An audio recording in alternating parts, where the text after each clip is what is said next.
Charles I, he's the bust over the doorway to my left-hand side. He's king from 1625 to 1649. And then he has a big row with this guy over on my right shoulder called Oliver Cromwell. So kings and queens don't have any power anymore today, mainly because of a dispute they had. Charles I thought he had this divine right of kings, that is to say, I'm the king, God has appointed me as king, anything I do is okay with God. And he starts to abuse his power, and he has a big row with his parliament, and this resulted in a civil war between supporters of the king and supporters of the parliament. And the result of the civil war, Charles I was captured, tried as a traitor, and we chopped his head off in January 1649. So we didn't have a king anymore. Who's in charge? Oliver Cromwell. Cromwell was effectively king in all but name. He was a Puritan. As far as the Puritans are concerned, all pleasure is sinful. Christmas was banned, the theatre was banned, Facebook was banned. It wasn't a happy time under Cromwell. But when Cromwell dies, we're in a dilemma. What do we do? His son took over from Oliver Cromwell, but his son Richard Cromwell weren't much use. So we decided we had a certain amount of stability with the monarch, so we decided we're going to bring back the king. A time called the Restoration of the Monarchy, where we bring back the king, but under certain conditions. So in 1660 we bring back the king, can't bring back Charles I because he's, as I said, chopped off. So we bring back his son, who's Charles II. And so it's from about that time kings and queens stop having any real power. Okay, London Eye to my right hand side, it's been here for just over 20 years now. Was the highest in the world when it was completed in 2000, 135 metres high, but it's been subsequently overtaken. On my left hand side is New Scotland Yard. This is the police headquarters for the Metropolitan Police Force. Just to confuse you, there are several police forces in London. The City of London, the business district, they have their own police force. There's a separate police force for transport. There's also a separate police force for the royal parks. But the biggest police force in London, and there's also the biggest police force for London is the Metropolitan Police Force, or the Met. So 32 of the 33 districts are covered by the Met. There's something like 70,000 police officers in the Met. I think that's correct. I know there was a certain reduction in the last 10 years, and probably about another 30,000 staff. It's a lot. But the Scotland Yard, the name Scotland Yard comes from a street about 2 blocks away from us on the left-hand side. Is a street called Scotland Yard. The Metropolitan Police Forces was founded in the 1829, early 1800s. And the first police station for the Met was in a street called Scotland Yard. That's where the name comes from. And then as London grew, the police force grew, and so they moved into different buildings over the years. And they moved into the building behind me about 3-4 years ago. There's a whole bunch of hoarding on my right hand side here. There's improvement to the drainage system for London. The River Thames was much wider than it is today, and the road we are driving on was completed in about the middle of about 1870, because below us is a big sewer pipe and also part of the London Underground system. And because the sewage, to talk about this stuff before lunch, was basically collected in pits and then thrown into a bigger pit outside the city walls. But then with the invention of the flush toilet, the pits would just overflow and flow into the River Thames. So in 1869 we had something called the Great Stink, where the River Thames was just so polluted that we thought we'll have to do something about it. And so we built this huge sewage system which is under us. But there's improvements to the sewage system going on, hence the big hoardings. So to my right hand side, on the other side of the river, is the Royal Festival Hall. It's called the South Bank Complex, along the stretch of the river, which has the Royal Festival Hall, big concert hall built in the 1950s. There's also the National Theatre, the British Film Institute, and various exhibition spaces and concert halls. It's a big arts complex. Another prestigious hotel in London is the Savoy, which is on my left-hand side. It's the back entrance to the Savoy. Again, also it's been around for about 120 years now. About 120 years, 130 years.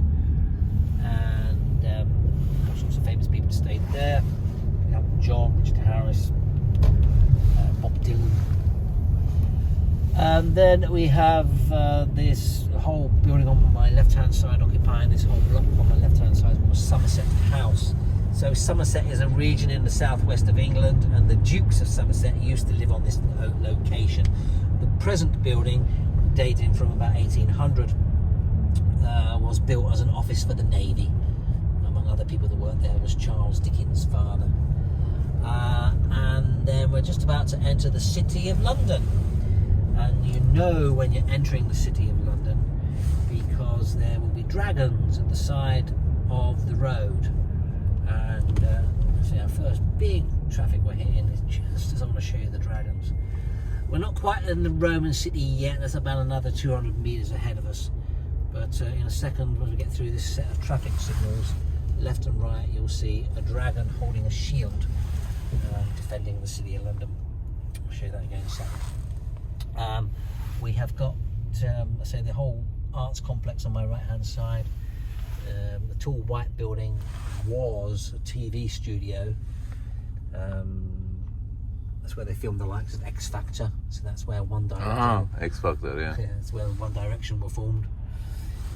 Although the studios have moved out to West London, or mostly West London, and that building will no doubt be demolished in place of super duper luxury apartments, of which there are many coming in. So there's a dragon at the side of the road, left and right of us, 11 o'clock and 2 o'clock, telling us we're entering the City of London. It's the border of the City of London. Yeah, so leaving the City of Westminster, entering the City of London. So we're not quite in the Roman city yet. That's about another 200 yards ahead of us. But this is the modern day city, the business district, and also home to the lawyers. So on my left-hand side is what is called the Temple.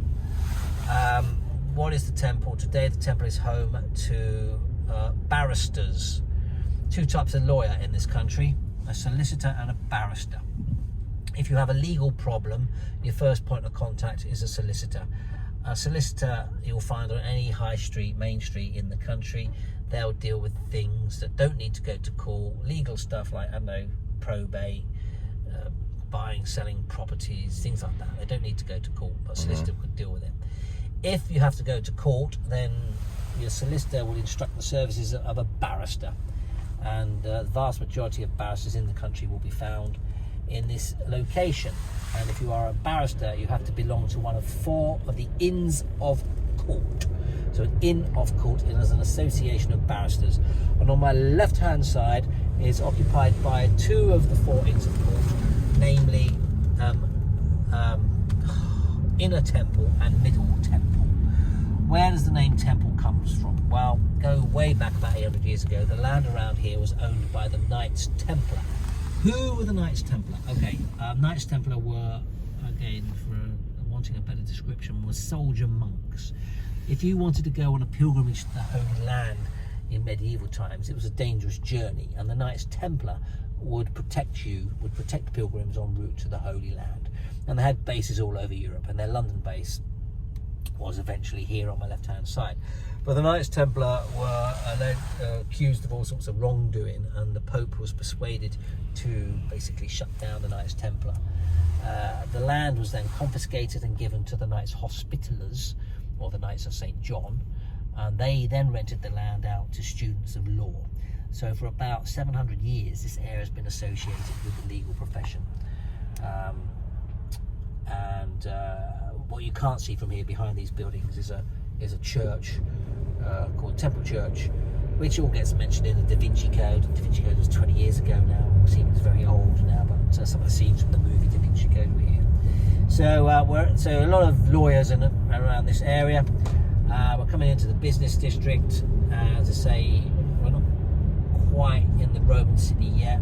There's some interesting buildings on the left-hand side. The red brick Gothic-y looking building is now, who's in it now? I think it's a German. No, they've moved out, but it's a financial company. It was a library for the Church of England. The white stone building, I think it's Morgan Stanley in there now, but was an incarnation of the City of London School. The City of London School had been around for about 600 years, but in a different location then. But we're about entering the Roman city now. There's a little bit of a dip we just come through, and dip corresponds with a river, another tributary of the River Thames called the Fleet. And so the Fleet was a natural western boundary to the old Roman city. And so where we are about now would have been the western wall of the Roman city. So the Romans came here 2,000 years ago. Actually, they came here a little bit before. 55 BC, Julius Caesar. The Romans had occupied most of Europe. They look across the English Channel at these islands. The people that were here before the Romans were the Celts. And the Romans, looking across the English Channel from Gaul, or nowadays France, and they to see these islands as these savage islands with these terrible tribes, the Celtic tribes. And so they left us alone. But then in 55 BC, the Romans under Julius Caesar thought, well, let's go and have a look. And the Romans under Julius Caesar, they tried to launch an invasion, but were turned back, not by the terrible Celtic tribes, but by something even worse, namely the weather. Big storm brewed up across the English Channel, and the Romans were forced to turn back. But not to be deterred, Julius Caesar tried again in 54 BC, and in 54 BC, the Romans, they came, they saw, they didn't conquer. Not in 54 BC. They had a few skirmishes with the local tribes. I thought, yeah, this place is rubbish. So they left us alone for the next just under 100 years, and it's not until 43 AD, the Emperor Claudius, who was seen as pretty useless and ineffective, needs something to say, look, I am this big brave emperor, and I'm going to prove it to you. So he invaded this country once and for all. So 20,000 or so Roman soldiers under Aulus Plautius land on the southeast coast of England, we believe, a place called Richborough. They march their way through the south of England. They come to a big wide river known as the Thames, would have been known as the Thames back then. And they've got to cross the river somewhere. We're not quite sure where. We think a place called Brentford, a little to the west of where we are. Anyway, wherever they then cross the river, march eastwards to a place we now call Colchester. Why there? Because the main Celtic tribe, known as the Catalan tribe, were based there. The Romans surrounded the village, waited for Claudius to arrive, who duly arrived on an elephant, as you do when you're the emperor, and in they went, and that began the occupation of Britain in 43 AD.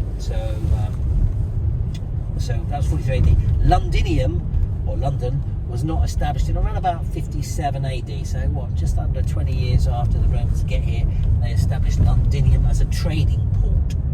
Import wine, import fish sauce, export from these islands, animal skins, metals, salts, oysters.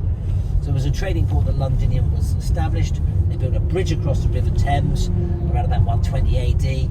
Why here? Why is London here? Well, it's mainly because of the River Thames. The River Thames is a tidal river.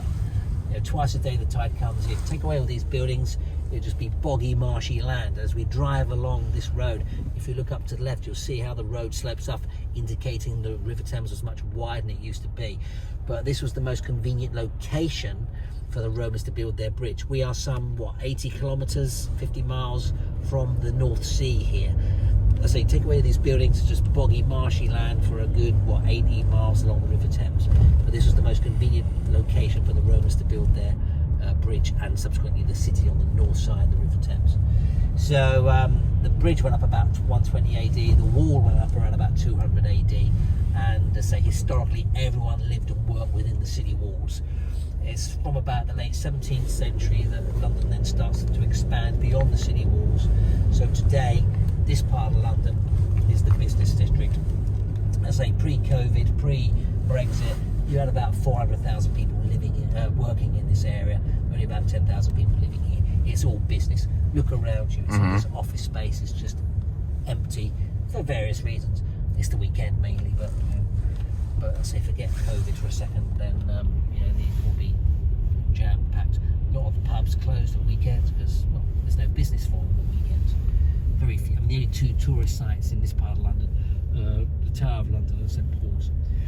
On my right-hand side, the nice building, yellow brick building on my right-hand side with the nice arches. This used to be the fish market until the early 1980s, called Billingsgate Fish Market. If you look carefully in the arches, the ironwork in the arches, you'll see fishes. But this used to be the fish market. Most famous person, still not quite clear if he worked here. Certainly his parents grandparents worked here, was a man called Maurice Micklewhite. You may know Maurice Micklewhite as Michael Caine, who became an actor because he couldn't stand the smell of fish. There's a bombed out church, we'll talk about this later on, but there's a bombed out church here on my left hand side. We'll talk about the Blitz later on, but very quickly, yeah, the whole area around here was destroyed in the Second World War.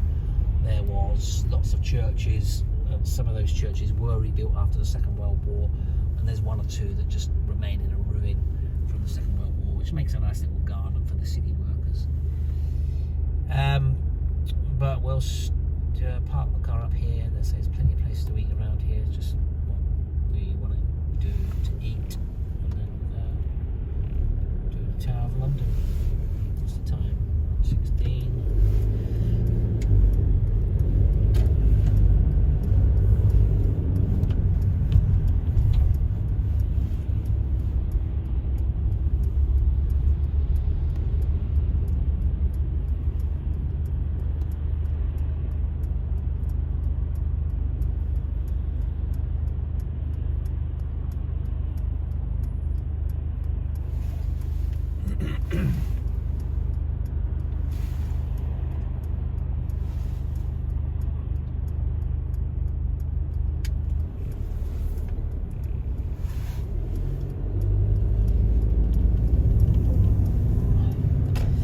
Okay, let's get parked up and let's eat.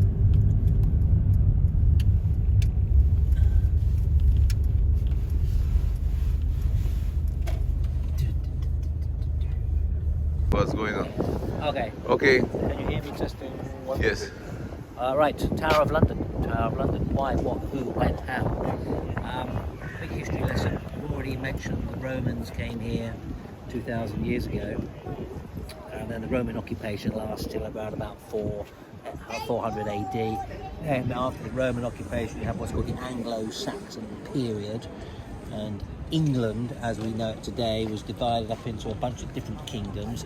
Kingdom of the East Saxons, or Essex. Kingdom of the West Saxons, or Wessex. Each with their own individual king. Depends on the history book you read as to when the Anglo-Saxon kingdoms become one. Historians will argue, but they'll all agree sometime in the 10th century, England is going to have one king of all of England. And the last Anglo-Saxon king of England was a king called Edward, who had no children, so when he dies, they've got to choose who's going to be the next king of England. This is where a big argument takes place between two people. Englishman called Harold, he said he was promised to be the next king. Meanwhile, over in Normandy, William, Duke of Normandy, he said he was promised to be the next king.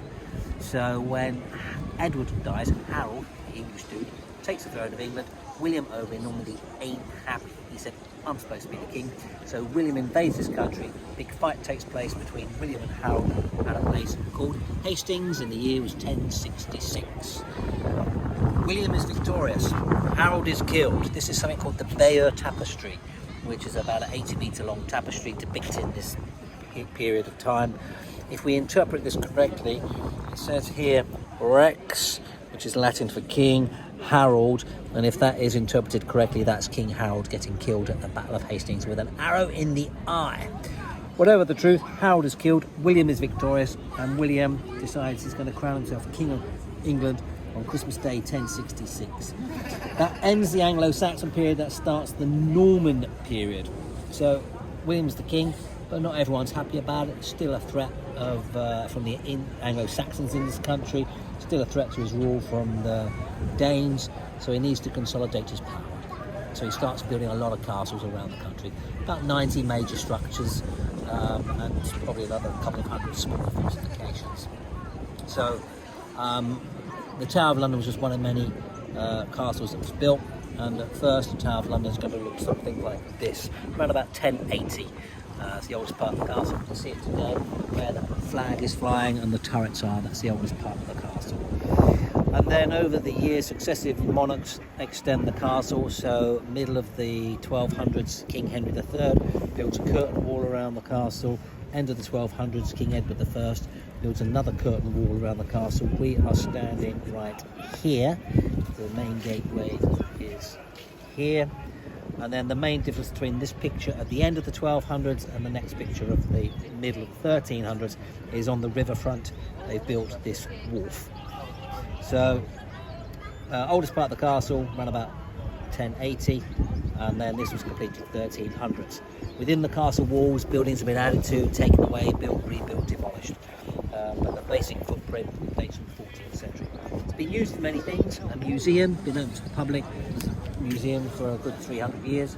An observatory, before that moved to Greenwich. An armory, they made weapons here, they stored weapons here.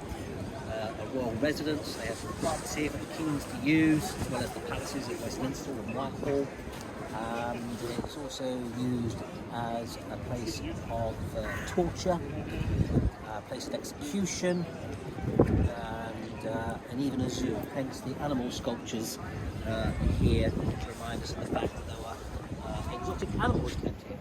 Visiting heads of state today will bring presents to whoever they're visiting. It was the same, several hundred years ago, including we've had elephants here. We've even had a polar bear from the King of Norway back in the 19th century. So let's get inside the castle. Yes. And we'll see. And the main thing on display here is the crown jewels, which we'll talk about again. So you just need to show your ticket here. Afternoon. Oh, bag check. Sorry. Can you help me, please? Thank you. Yeah. Thank you.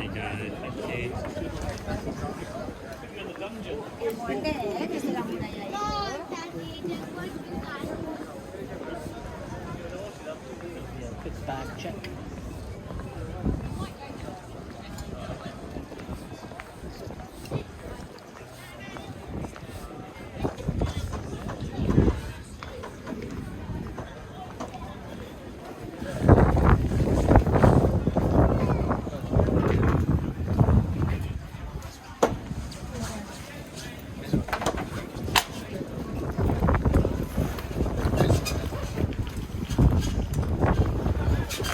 Thank you.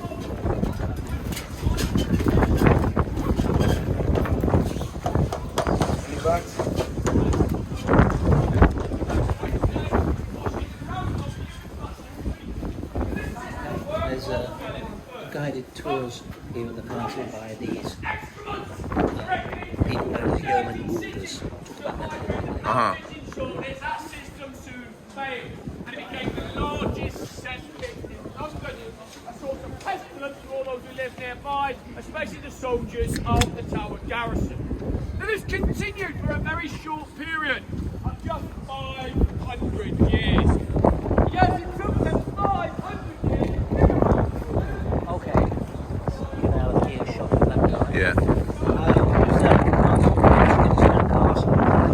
Castle is built purely for defensive purposes. So some of the defensive features you have here, first line of defence is your moat, which ordinarily is filled with water, but there's been no water in here since the early 19th century. The River Thames became they used to fill up the moat from the River Thames, became very unsanitary, cholera outbreaks, so they drained the moat in the early 19th century. Crosses in the wall, arrow slits or arrow loops, bowmen shooting arrows at you for attacking the guns. Castles, the more entrances you have, the more entrances you have to defend. So generally castles only had one entrance, which would be very heavily fortified. I've shown you the defensive features in the gateway which has come through. This bridge would be the bridge originally, easy to destroy if people are trying to invade. It's like defensive, you've got this line done very well.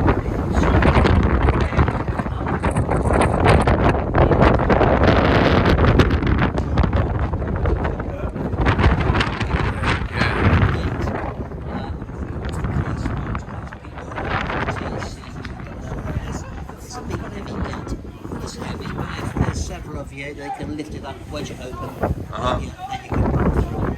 The next line of defence, one step further in, is hold the base.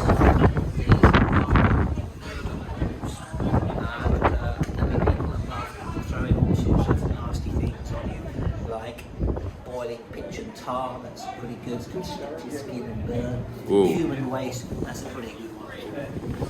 some of these castles above us, there will be an open space where there'll be more defenders throwing and shooting at you. This is the remains of a hinge here, a gate, so you'll be trapped in a sort of killing zone. So if you've got through this gateway, then you've done very well. But look, another big wall, more arrow slits, more battlements, more bows shooting at you. So you want to keep people out. Like this castle was never another thing this castle was used for. Never attack? This castle? They also used the castle for a mint. They used to coin, there's some mints all the coins of the around until around about early 19th century. So a lot of the brick buildings you see here were part of the mint. Where better to have the mint in the most secure place in the country.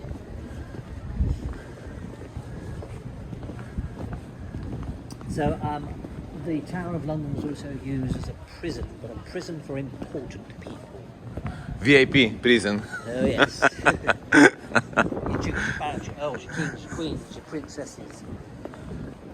Important people were held here in relative luxury. Common criminals were held in dark prison towns. In the jails, the disease killed off most of those prisoners. But here at the Tower of London, the important people were held in the various towns. There was no dungeon as such, because these were important people. And they'd usually be on a charge of treason.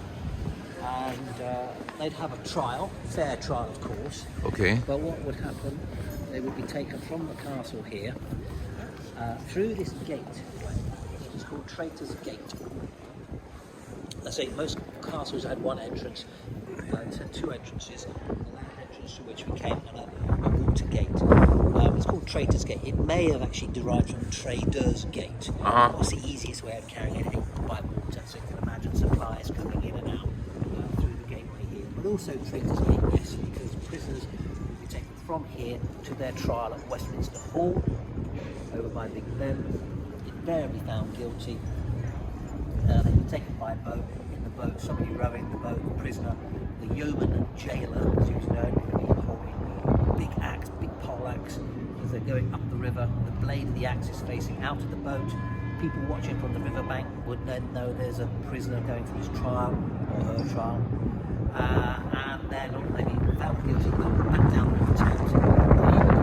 The yeoman jailer would have the axe facing in, the blade of the axe facing in the boat, so those people watching know that a prisoner's been found guilty of treason, and the people watching will be happy because they're going to get a day off to watch the executions.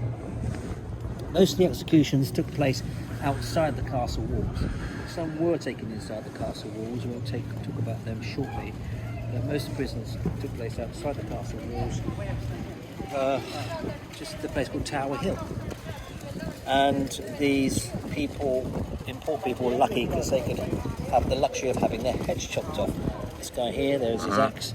Somewhere down there's a guy having his head chopped off. Common criminals were hung.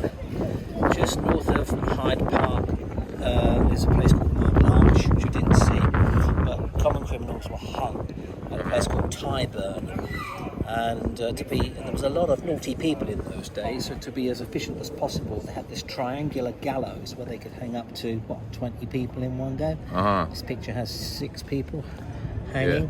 Yeah. You'd stand them on the back of a horse and cart, put the rope around their necks. When they're ready, horse moves off, you fall off the back of the cart, you hang there till you choke to death, which could take 20 minutes. So the important people had the luxury of having their heads chopped off because it was quicker. But in reality... VIP treatment. Yeah, in reality it took 2 or 3 blows of the axe to get their head off. This is a yeoman warder, also known as beef eaters. I'll talk about them shortly. Let's go this.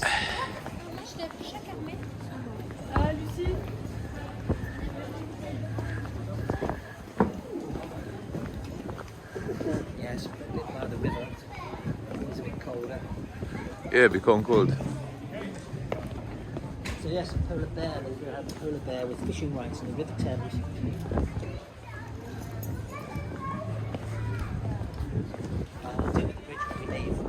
Okay.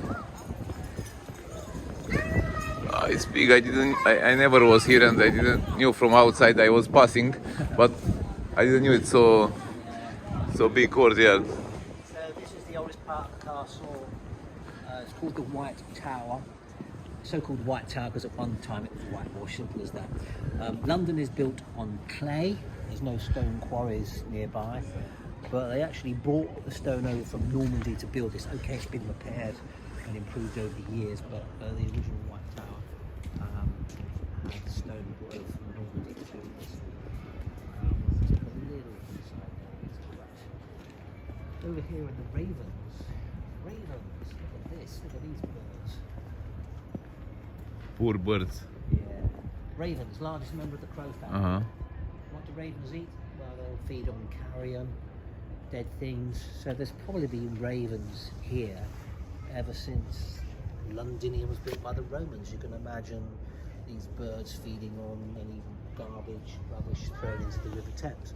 But let's fast forward to the 1660s when they had the observatory here in the Tower of London. And the astronomer royal, a man called John Flamsteed, he sets his telescope up here, but he can't see the stars. All he can see are the ravens flying around and making a lot of noise and pooping on his telescope. So he said, let's kill the ravens. And someone said, oh, no, you can't kill the ravens, because if you kill the ravens, what will happen is the castle will fall down and that will be the end of the kings and queens forever. So ever since the 17th century, they've kept ravens here.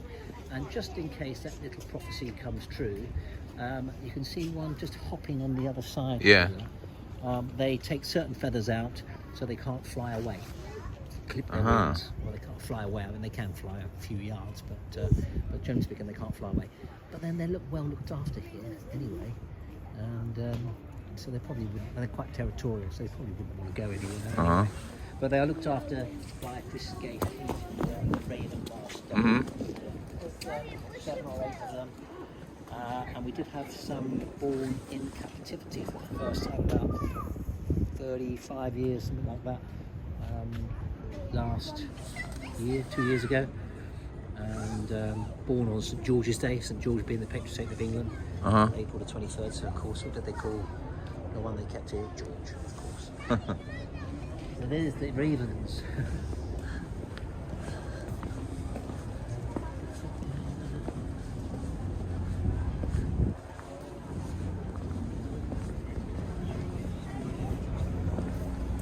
There are more than one gift shop in the Tower of London. Main one's outside.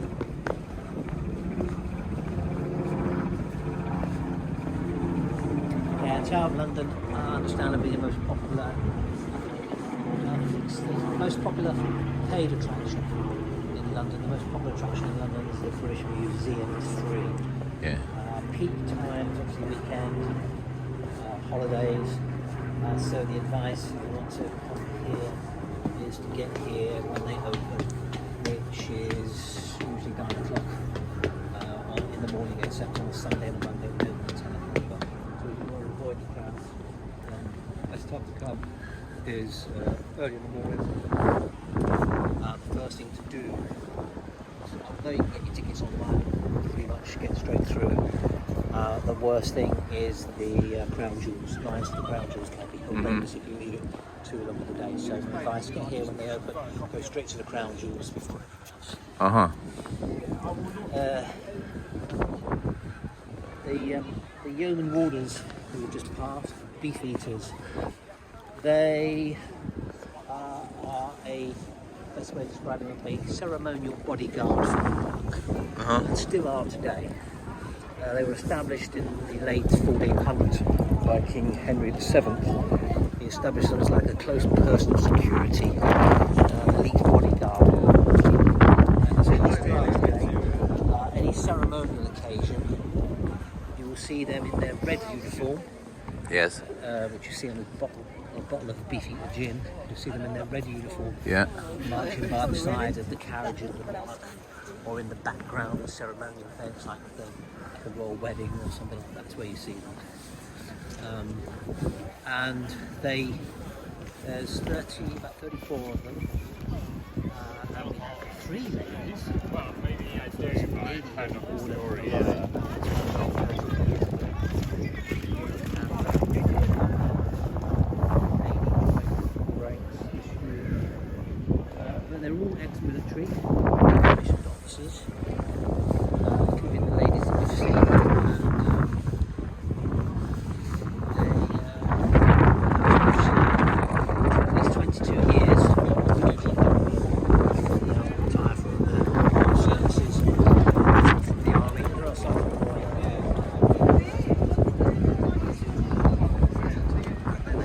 price of the job was over the road here. And then we did is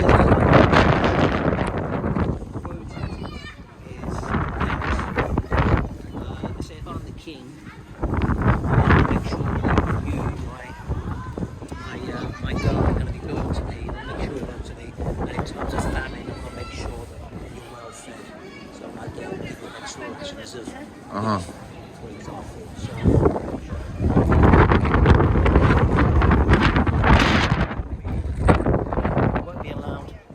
inside the crown jewels, but I don't know if you want to go to see. No, if we are not allowed, we continue. Well, I've got some pictures of the crown jewels. Yeah, but maybe to go somewhere where it's not so wind, you know.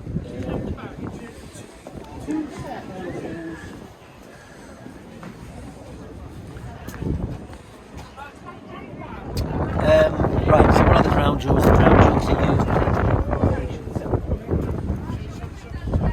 Crown jewels are used in the coronation ceremony. Although what you see only date from 1660.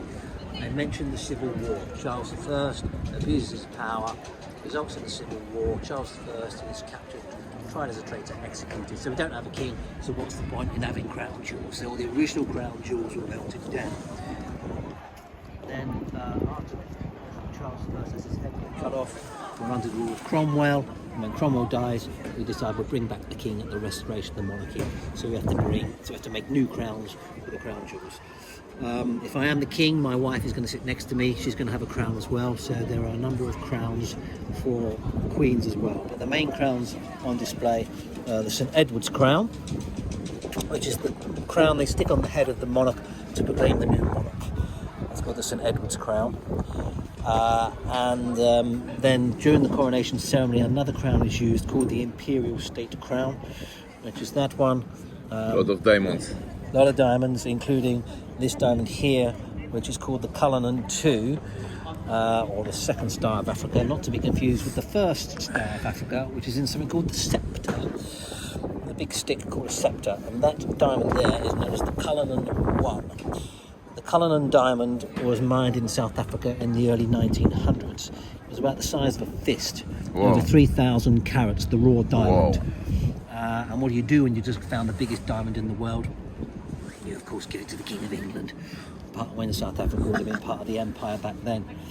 So this raw diamond, I think it was Antwerp where they cut it. There were 9 major cuts of the diamond, the largest cut being the Cullinan I, which is a mere 350.2 carats, making it the largest top quality clear-cut diamond in the world. Oh, sorry. Huge. And then the second largest 3,000 carats. That was the original raw diamond was 530 points. What did I say? I meant 530.2 carats. I'm going a bit numerically dyslexic there. And there's other items on display here. I won't go through them all here. Something called the ampulla holy oil is kept in that. There's various gowns and other crowns for ceremonial items. That's called the oil. Yeah. So that's on display there. So when you visit the Tower of London, you need to budget for coming into the Prudential House first. Oh dear. It's cold. Yeah. Starting to see some of the modern architecture of the City of London here. The building 1 o'clock to us is officially known as 30 Fenchurch Street. We call that the walkie-talkie of London.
inside the castle walls.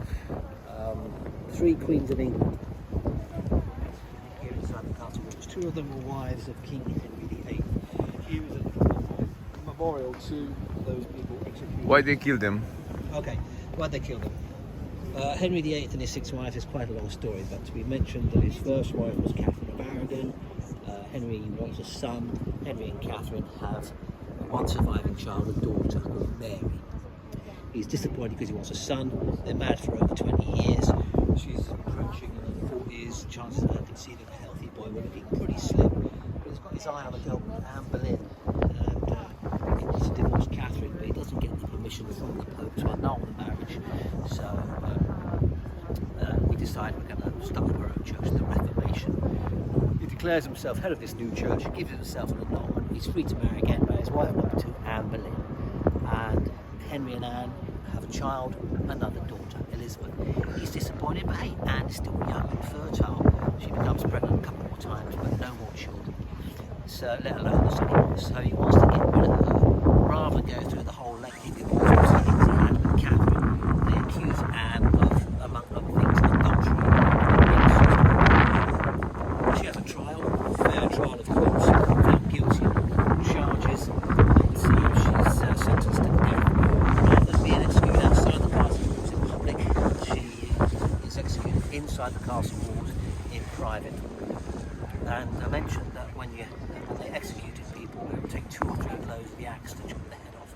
But with Anne, they had a special request, and they got an expert swordsman in from France, and they had what they were called these beheading swords. Long swords, 2-handed broad swords. Rather than kneeling down and putting your head on the block, she would kneel upright. You can imagine her kneeling upright, praying for forgiveness. Executioner is standing behind her. You can imagine her head there. It's got this sword, swings the sword around his head, and then gets a bit of momentum going, and then one swipe, took their head off. And as usual, they lift up the head and go, "Behold the head of the traitor!" And usually everyone goes, "Yay!" In this case, they lifted up the head, said, "Behold the head of the traitor!" And everyone went, "Oh, no, please, no. But it is said that her eyes were still moving and her lips were still moving as she was still praying. So the story goes, I wasn't there. So she executed. And then to continue the story, he's free to marry again, marries wife number 3, Jane Seymour. At last he gets the daughter, the son he wants. Poor old Jane, she dies about a week or so after the birth. He's free to marry again, wife number 4. This is, I say, by this time, his reputation in Europe is not good. History repeating itself, our reputation in Europe is not good again. Anyway, so it's going to be difficult for him to find a new wife. His search for a new wife takes him to Flanders, so modern day eastern France, Belgium, that area. And he hears of a girl called Anne of Cleves. Doesn't know what she looks like, it's long before internet dating. So he sends Hans Holbein, his portrait artist, to paint her picture. And Hans Holbein comes back with this, Anne of Cleves. Henry sees it, he says, yeah right, she'll do, arrange the wedding. The wedding is arranged. Henry meets her the first time and he's very disappointed because she don't look like a portrait. It is more than flattering, so he's disappointed. He's done a deal with the family, he's going to marry her. They marry, within 6 months they're divorced. So he's free to marry again. He's now 48. He searches for a new wife. Takes him to a girl called Catherine Howard. She's 18. He's 48. He describes her as a very jewel of womanhood. But she does commit adultery. She has this lover, particularly Thomas Culpeper. Henry refuses to believe it at first that she could be unfaithful. She's found guilty of infidelity. And she too has her head chopped off here inside the castle. So the last, there's a few other people, but a few other people's names here.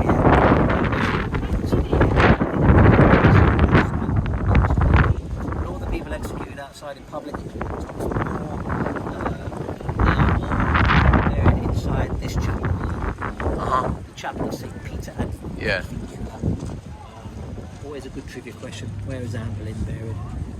It's the Tower of So it's a memorial to those executed. The last execution that took place in the tower was actually shooting of a German spy in World War II. last prisoner held here was kept here for a few days before being transferred to a prison in Wales.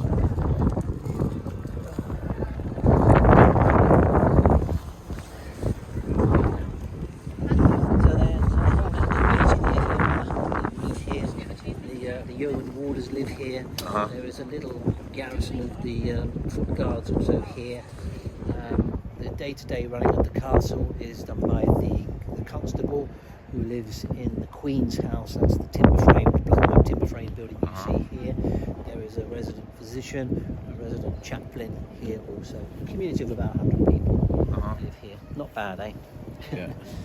In fact, I think I was on the BBC recently. One of the sort of adult daughters of one of the yeoman warders, who's a good-looking girl, long red hair. You know, people think she's a real princess.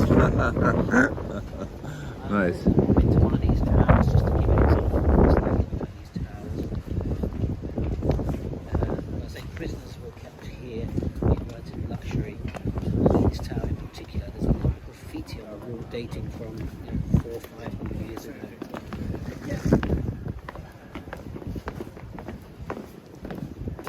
It's turned cold. Yeah.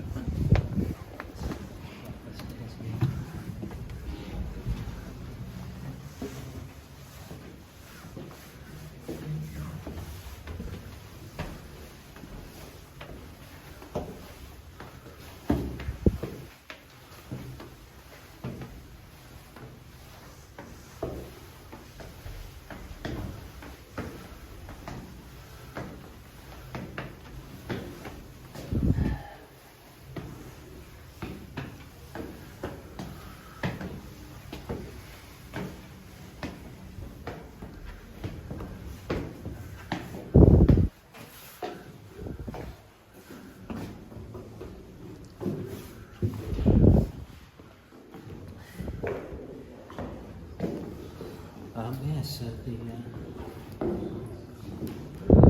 prisoners were held in relative luxury environment. That prison cell's a nice fireplace.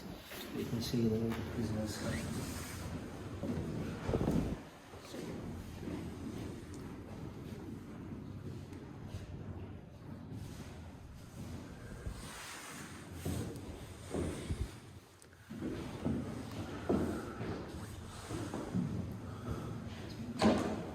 Ready.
Won't be allowed to film inside the chapel. No? Why not? No? Not to film inside the chapel. Sure, no. huh? Okay, in this case, let's go. There's in the White Tower today. There's some armour and weapons. I want to have a look.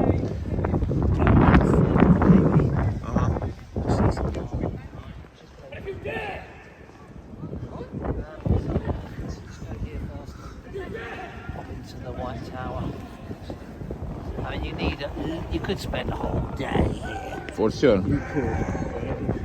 But I usually, the highlights, crown jewels, probably about 2 to 2.5 hours. That I spend. Let's get to this little tower here. It's called the Bloody Tower. Why? Okay, why is it called the Bloody Tower?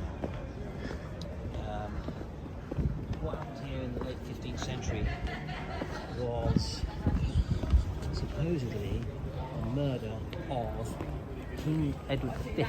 Leave it there and then you can walk up the stairs to the right of Traitors Gate. King Edward V and his younger brother Richard.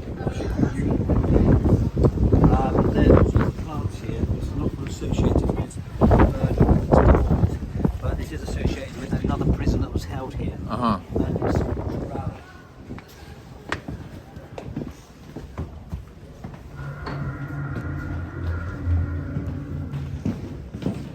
This gives you a little indication as to how the prisoners were kept here. So they were kept here in relative luxury. And what is now the Bloody Tower, originally called the Garden Tower, this is where Sir Walter Raleigh was kept as a prisoner. Walter Raleigh was an explorer, a sailor.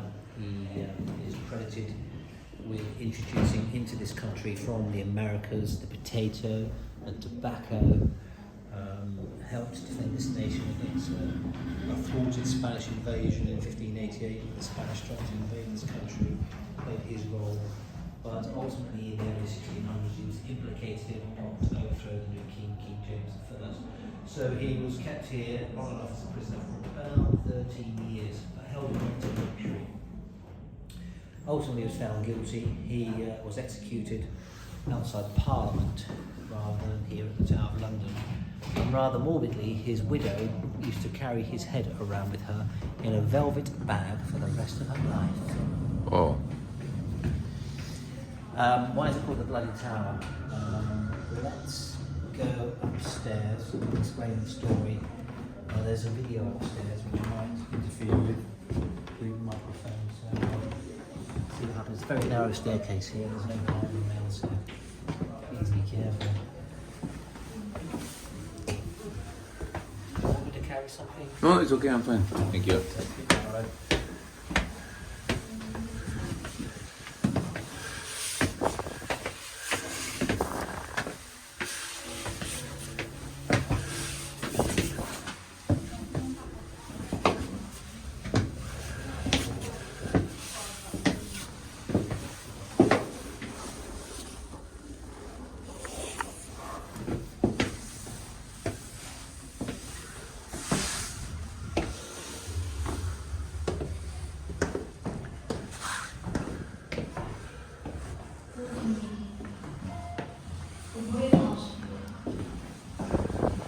Richard, the king's brother, King Edward IV, and Queen Elizabeth. Their 12-year-old son, Prince Edward, 9-year-old Prince Richard, and their 5 sisters. On the 9th of April, King Edward dies. His eldest son, Prince Edward, travels to London to be crowned king. On the way, his uncle Richard takes control of the young king and takes him to the Tower. His mother and younger brother go to Westminster Abbey for safety.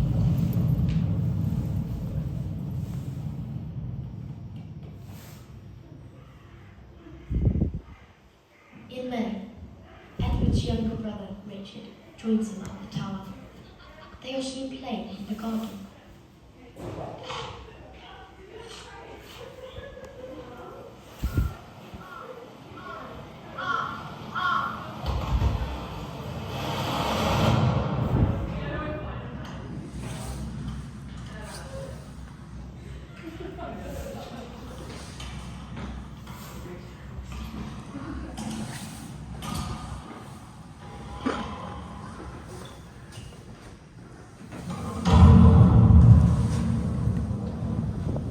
On the 6th of July, Richard III was crowned king instead of his nephew. The 2 princes are never seen alive again.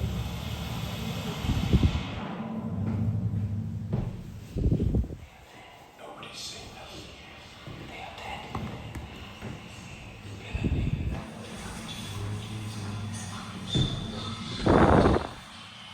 But they were playing in the garden. They're dead. Nobody's seen us. There is no evidence that the princes were murdered. King Richard III is challenged and is killed at the Battle of Bosworth. Pretty much explains the story. Yeah. Yeah, so the two princes. It was all part of something called the War of the Roses. The War of the Roses was basically an argument between cousins as to who should be the king. And, the two boys, aged 12 and 9. Didn't quite make it, right? Two princes, aged 12 and 9, were brought here for safety by their uncle Richard. But as that video said, they were seen playing in the garden and then they just disappeared, and Uncle Richard takes the throne to become Richard III. And the two boys just went missing, as the video suggested. No one knows exactly what happened. But fast forward to the 1660s, they're doing some work over at the White Tower and they find the skeletons of two young boys aged approximately 12 and 9. Tests, before we have the benefit of DNA testing that we have today, tests were carried out in the early 20th century, but it proved inconclusive. But it's highly likely that these are the bones of the two boys, which are now interred in Westminster Abbey. So they call it the Bloody Tower because of very likely this is where the two boys were murdered. We will do the riverfront when we leave the castle here. Yeah.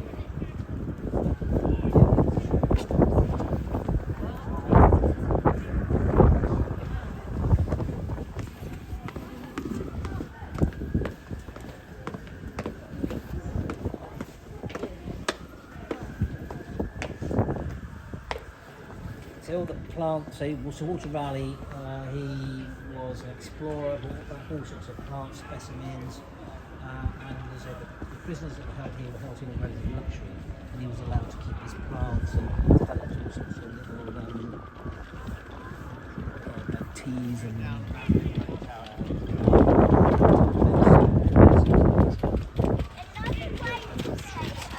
the plants he was allowed to keep here. Hence the plants that are there. So a lot of buildings have changed over the years. The brick buildings are around the 18th century.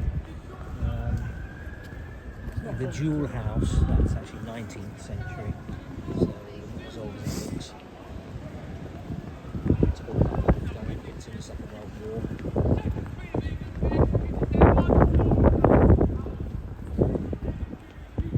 We'll just pop into the White Tower very quickly, just see some of the exhibits. We can do so you can visit the chapel. Never used to be able to visit the chapel. That's on a guided tour. The chapel. There is the Tower of London was at one time home to a regiment called the Royal Fusiliers. The Royal Fusiliers still exist. It was established in the 18th century. A fusil was a type of firearm, so you had a regiment. Anyway, then one time the Fusiliers were stationed at the Tower of London in the barracks here, and there is a small regimental museum of the Fusiliers. Famous people that were in the Royal Fusiliers when we used to have conscription or national service, as we called it in this country. So, the things were Fusiliers included one cane he was actually stationed here. And then London's most notorious gangsters of the mid-20th century was the Cray twins. They were also the Fusiliers, but they probably spent more time on the jails than they did.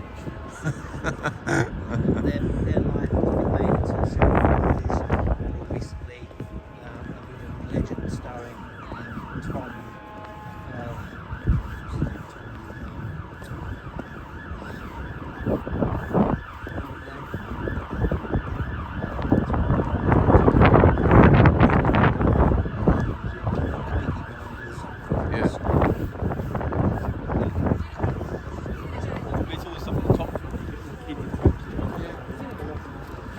Section of the old Roman wall here.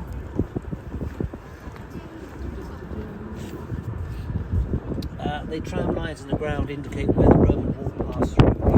So we're right on the eastern boundary of the old Roman city right now. Particularly the part with the clay tiles, that's all Roman. So you're looking at something 1800 years old. The wall itself was about 3 kilometres long, about 6 metres high, 2 to 3 metres thick. As I say, London is built on clay. for the Roman wall about 50 kilometres south of London. The region called Kent, Kentish Ragstone. So for a wall that's long, that high, that thick, that's a lot of stone to A, quarry, B, move, and C, build. There are a few better preserved sections of the Roman wall around London. If you are attacking the castle and you've got this far, you've done very well. If you're defending the castle, this part of the castle called the White Tower is similar to the castle. So if you're defending the castle, you run upstairs and then make sure everyone's safely inside. And before you lock the door, you trash the staircase. With defence in mind, all these castles had the main entrance upper level. Look where all the windows are; they're all upper level. You've got to keep people out. So, so you can imagine, even if you have a ladder, the way this wall juts out here, it's going to make it difficult for you to put a ladder at a certain angle. Yeah. So, I say, if you're defending the castle, your attackers have got in this far. Run upstairs, everyone's safely inside. Burn down the staircase and hope the reinforcements are on their way. And then a lot of these castles were also built, very important, that the castle was built on the site of a well. So you might run out of food, but as long as your castle is on a well, at least you've got water supply. So the two boys went missing in the 1480s, and just under 200 years after they go missing, they're doing some work here. Just under a staircase here. They found the skeletons of the two boys. Is this area, huh? Killed by uncle. Uncle Richard III. His life was made famous by William Shakespeare, and then ultimately Richard III has a big fight with a distant cousin of his called Henry Tudor, and Richard III is defeated. Henry Tudor becomes king, becomes Henry VII, ends the War of Roses and begins the Tudor dynasty. We'll have a quick look around this one floor here.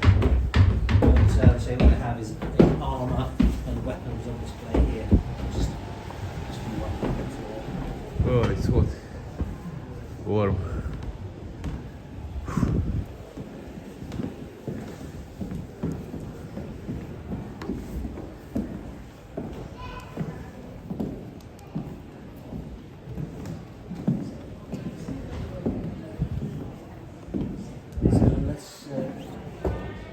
Visitors are very keen on medieval armour.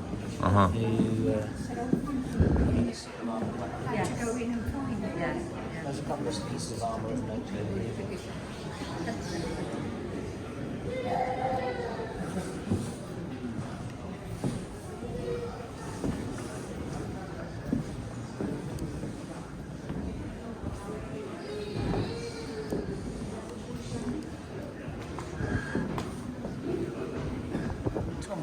I was thinking of the actor Tom Hardy plays the Kratos. Tom Hardy, yeah. So, lots of armour. Of note is this suit of armour, which was Henry VIII's armour. King Henry VIII, I'll say, our most famous king, 1509 to 1553. And if you watch any movies or TV shows about Henry VIII, he's always portrayed as a very large guy, which he was in his later years, but in his early days, very tall for his day, handsome, athletic, and this sort of armour was made when he was much younger, and this was when he was married to Catherine of Aragon. If you look carefully on the skirt of the armour, in brass letters H and K, Henry and Catherine. Nice. And also, if you look very carefully, this armour has been engraved. Patron saint of England is St George. There are scenes from St George there. Catherine from Aragon, which is in Spain. The symbol of the Aragon family was a pomegranate. You can see pomegranates engraved in the armour. And the symbol of Henry's family was called the Tudor rose. And you can see that engraved in the armour as well. I mean, owning a suit of armour generally would have been owning, like, I don't know, a Bentley today. A top of the range Bentley would be something like this. And then, so Henry VIII, flowers on the grounds, his later years. And another suit of Henry's armour is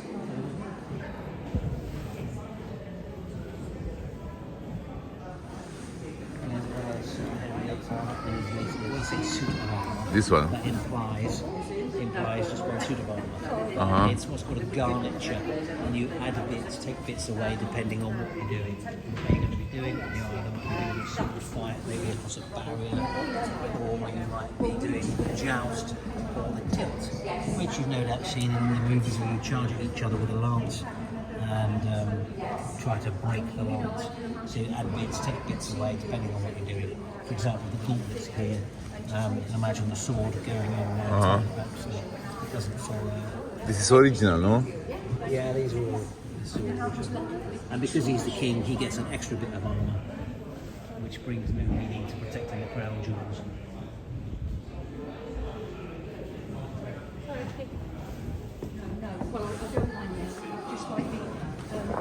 But armour's not much use. Once you've developed the firearms, armour's not going to be a lot of use to you.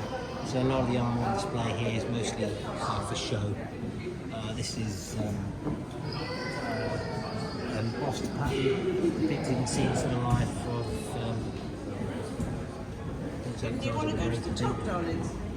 gilded suit of armour.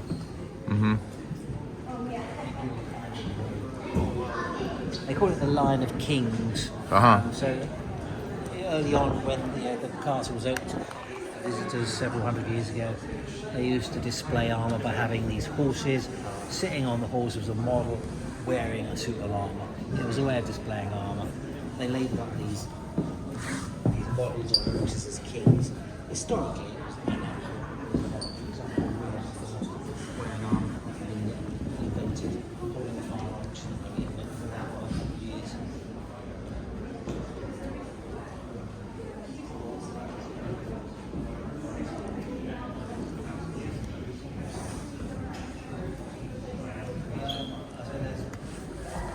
There's two more floors above us.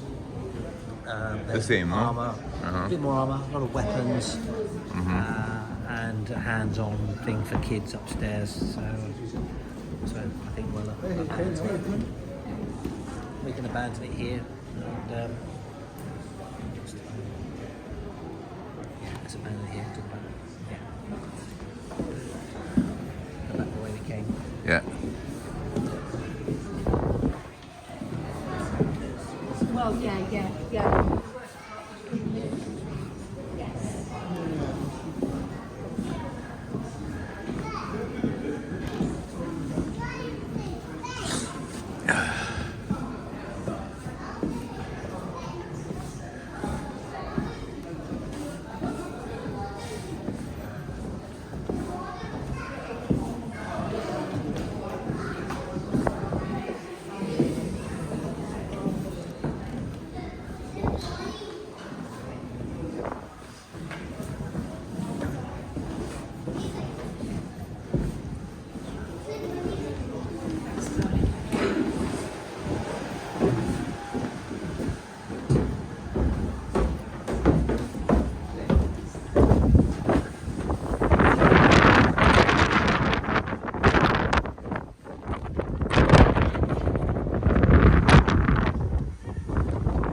So there's other things you can do here. There is the wall sheets, towers, continues the way behind the George House as well.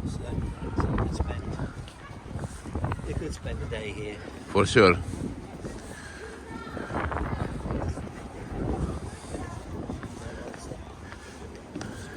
In the weekend, it's more people than in the middle of the week. It's better to come Monday, Tuesday, Wednesday, no? Not. Yeah, that's true. I think of anywhere midweek. holidays. Midweek, yeah. School holidays. What's the date today? February. Our schools have a week off in 2 weeks time. They have upped the prices quite a bit. Significantly. Going to make up for the last 2 years. So I say there's a community of about 100 people live here. They even have their own little pub. Ah, Keys. nice. Been in there. It was quiz night a few years ago between the tour guides and the staff here. Nice.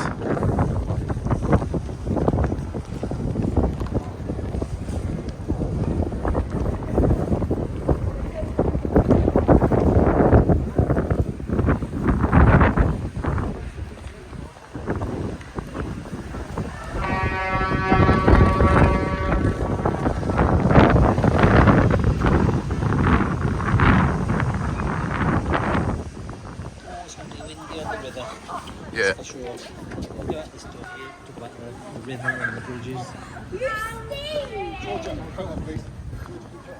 Yeah, so we passed it as we came in.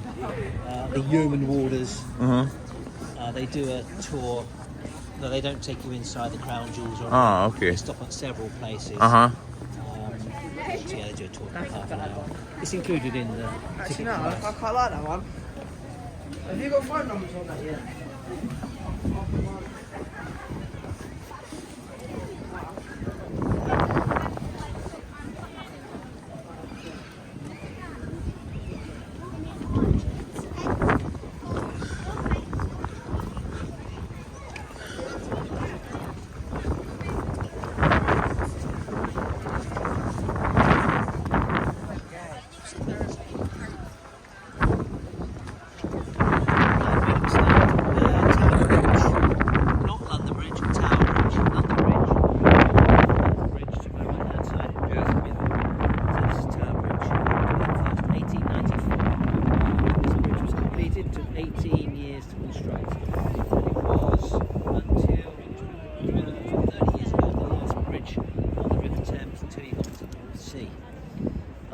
Is about 80 kilometres to the east of us.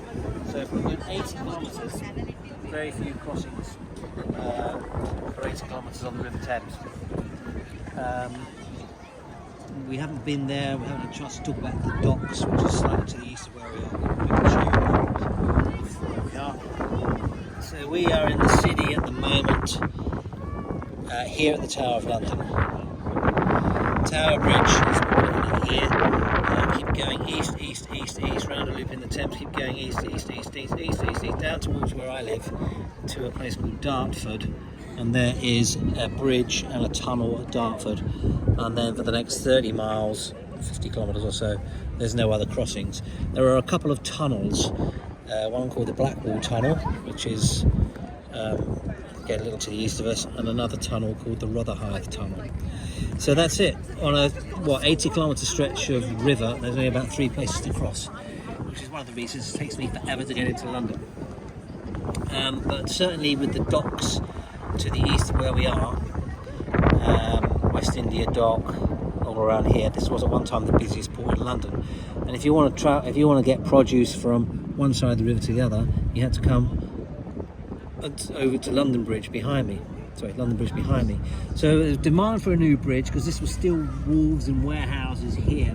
Demand for a new bridge, but the criteria of the new bridge is that it had to open to allow the tall-masted ships into this part of the London known as the Port of London. So the Tower Bridge is famous for the way it opens up, and essentially that's how it opens up.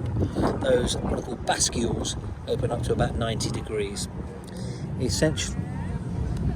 Essentially what you have is a steel structure clad in stone. Whoa. That's what you have. And when it first opened in the late 19th century, 14 to 15 times a day it'll be opening, closing, because there was much more river traffic back then. Today, on average, about 3 to 4 times a day on average.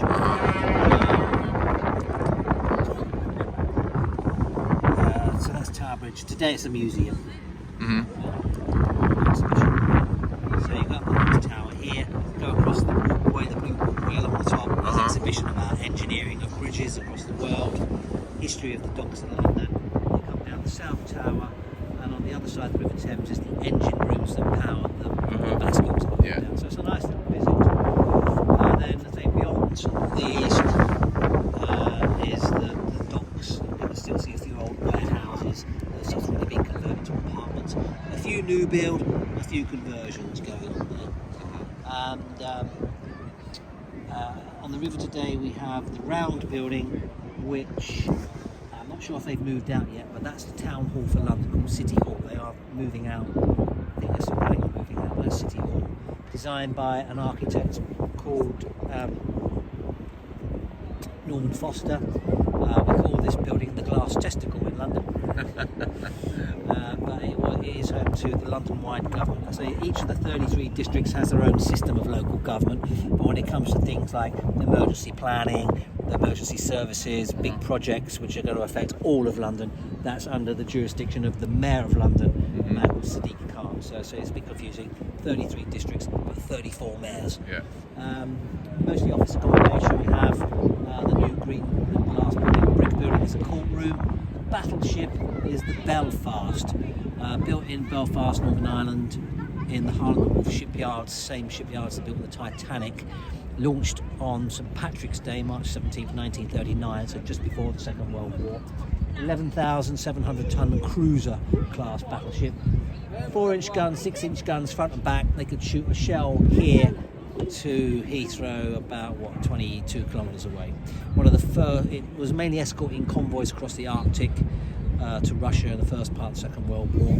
Took damage fairly early on in the Second World War, but repaired and improved in time for the Normandy landings.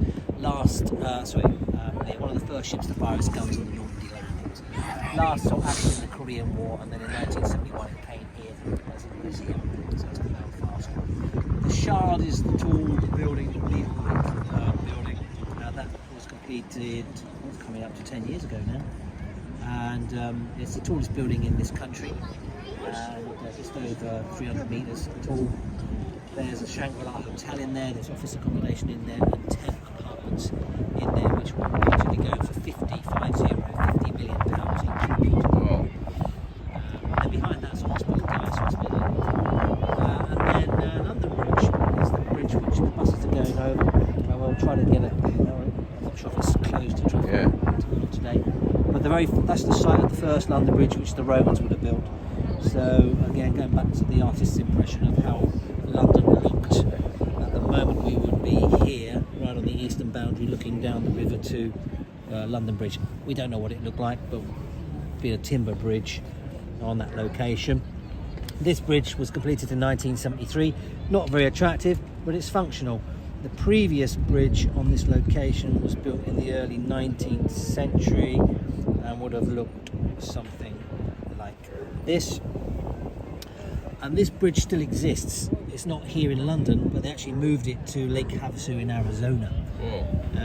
Lake Havasu was this new desert city. A man called Mr. McCulloch, who had all sorts of businesses, including McCulloch Oils, McCulloch Chainsaws, was building Lake Havasu as a desert city. And he saw that London Bridge was up for sale. And he said, I'll buy it. So they relocated London Bridge in Arizona. I don't want how much it was costing only to move so much stone and everything. It was, and they numbered up each stone, so when it was rebuilt, each stone went to the exact place. The previous bridge to that was the more interesting bridge. But it was crazy idea to sell a bridge, Yeah, only to think to bridge for sale. What to do with the bridge, I mean, the bridge was surplus to requirement, and somebody had the idea and said, well, let's put it up for sale and see if anyone will buy it. And somebody bought it. The previous London Bridge looked like that, the medieval bridge. It had houses on it, it had shops on it, chapel halfway along the bridge. And this picture is from the south looking north. So we'd be over here at the Tower of London at the moment. But if you're coming from the south side to the north side, you would come through this gatehouse here. And as you walked through the gatehouse, you looked up on top of the gatehouse and you saw this, what looked like little lollipops. They are the heads of executed traitors. Whoa. So they used to put the heads on top of the bridge. To give example to the people, Absolutely. And they didn't want these heads to decompose too quickly, so they often boiled them up and or paint them red so they didn't decompose too quickly. One picture. So the River Thames is a tidal river. Twice a day the tide comes in and out. you can see from here the green tide mark on the bridge on the wall. So it's coming up to high tide. The difference in the height of the tide here in this part of London are about 7 or 8 metres. But when the tide is out here at the tower, they had a beach here. Not that you'd want to swim in the Thames, certainly not then with all the pollution. I mean, it's a clean river now, well, clean for a metropolitan river. There's all sorts of fish in here. We have had seals, there are seals in the River Thames, right up to a place called Hammersmith, so for a good 80-kilometre stretch there are seals here. There ain't going to be seals unless there's food.